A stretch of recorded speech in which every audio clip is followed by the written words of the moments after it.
The Democrats and Joe Biden apparently are in support of reforming the filibuster, like this much, like a tiny little bit. And also, it's not gonna happen. But how did we even get to the spot where they were willing to kind of consider it? Well, you might have heard that the government's about to default on all of its obligations. This is this stupid debt ceiling song and dance that we do that isn't necessary, but we do it.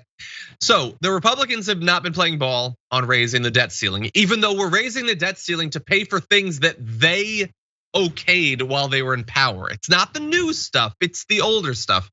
But anyway, the Democrats have been trying to get around this. And so Senate Majority Leader Chuck Schumer said that lawmakers would hold a procedural vote on Wednesday. That's today, and it's expected to fail because there's not 10 Republicans who are willing to join the Democrats. Now, Schumer has said earlier this week, just on Monday, that Congress must pass legislation that would raise the debt ceiling by the end of the week, but the Republicans are not playing ball. Now, you probably wonder why. What do they want in exchange for going along with this? Well, your guess is literally as good as mine because Mitch McConnell ain't saying. He has not said anything. In fact, he told President Biden in a letter on Monday, we have no list of demands. And you know he means it because he sent a letter in 2021. You meet with him all the time. You got his phone number. You can DM him. Why are you sending letters? It's ridiculous theatrics and pageantry. Anyway, he just doesn't want it to succeed. Or if it does succeed, he wants it to take as long as possible, make the Democrats look bad. Sure, it might do terrible damage to the country, but if it hurts the Democrats a little bit, that's its own thing. Now, along the way, as he's saying, I'm not gonna support it. I'm gonna try to stop every Republican from supporting it. He says the government must not be allowed to stop paying its debts. He's also said no Republican will vote for it, and he'll block them from doing it. So you guys have to pay the debts, and we are going to set you on fire to stop you from doing it. Isn't that a great situation we've got there, JR? Sounds like someone who's working for the American people, especially since those debts were built up through the previous administration and their policies and the things that these Republicans backed that administration in doing. So let's build up these debts. We must pay them, but we don't want to participate. You Democrats, this is your problem. How many more different angles to just one argument can one guy have without? Do you want one? Yeah. You want an example of exactly what you're saying? A stupid another angle. And it's, remember, the United States Senate is the greatest deliberative body in the world in history. I want to give you an example of that. So because this, if we don't raise the limit, it could be terrible. Biden had told Republicans to quote, stop playing Russian roulette with the US economy. McConnell added that he was imploring Democrats to quote, not play Russian roulette with the American economy. Greatest deliberative body in the world. He's literally stopping them from doing it. And he just says the same thing back to them. Nuh-uh, you are, said the minority leader. The 87-year-old minority leader who's then went back to his Legos and his blocks. It is a tad bit childish. Now, so you're probably wondering, but John, you said something about the filibuster. Well, that's where the filibuster comes in because they can try to raise the debt ceiling in the normal way a democracy is supposed to work by voting for it, but the majority isn't enough because you need 60 senators for literally everything that you try to do, and they won't let you do anything. And so President Biden said late last night that it's quote a real possibility that Senate Democrats could seek to revise the chamber's filibuster rules to overcome a Republican blockade on raising the debt ceiling. Okay, he said there's not many options if the Republicans are going to be that irresponsible. There's not much time left to do it by reconciliation, and creating a new exception to the filibuster is gaining support among Senate Democrats, according to 4 sources with knowledge of the discussion, who are big fat liars, as we'll get to, all asked to speak anonymously to detailed closed door discussions.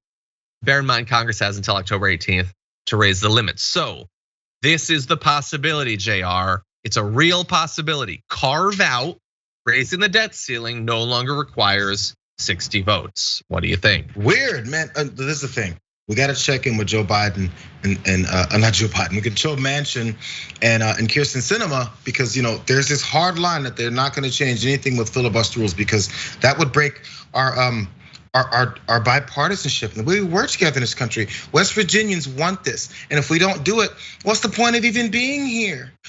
Yeah. I would love to hear from the two that don't want anything to do with breaking the filibuster. I would love to hear it because we have to include the Republicans in everything that we do. And if we don't, we're not doing what the American people elected us to do, right, Joe? Yeah. You want to hear? Yeah. You sure? You want to hear? You ready to have your mind blown, JR? You ready? I'm ready. I don't think so.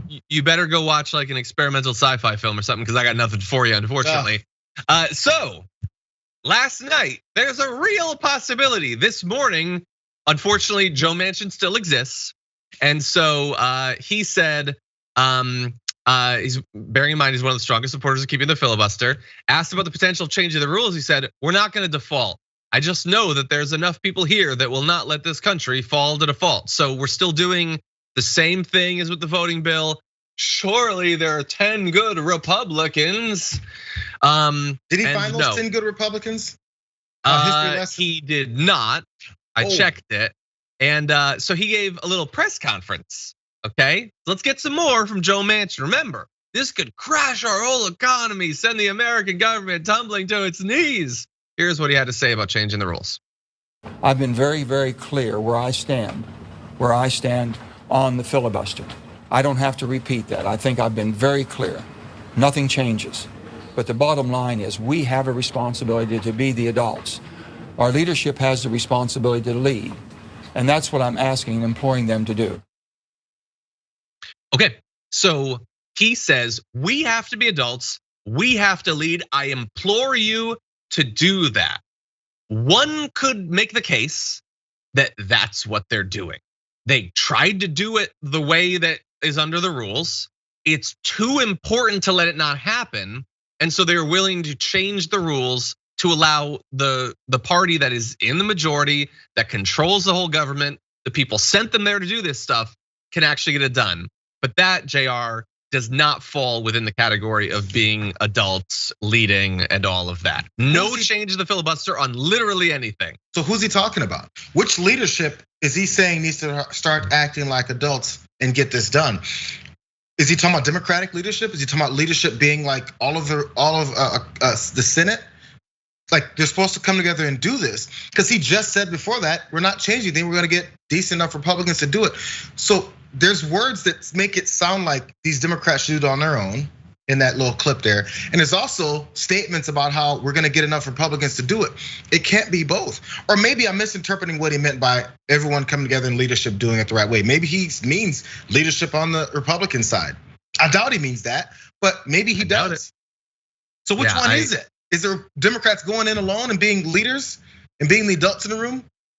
Or is it everyone? No, it's just nothing. And so, by the way, like if you're thinking, remember they're still occasionally talking, and like Biden had indicated, like, hey, maybe a carve out also for voting rights, because that's like kind of important, like having a democracy. No, they won't do the carve out for even this. Like, and we don't focus too much on debt limit increases here on TDR because it's boring as hell, and in the end, generally they end up getting it done. It is so pointless. There's no reason to continually go through this, and he won't carve out even for that, this technicality. You think he's gonna do it for substance?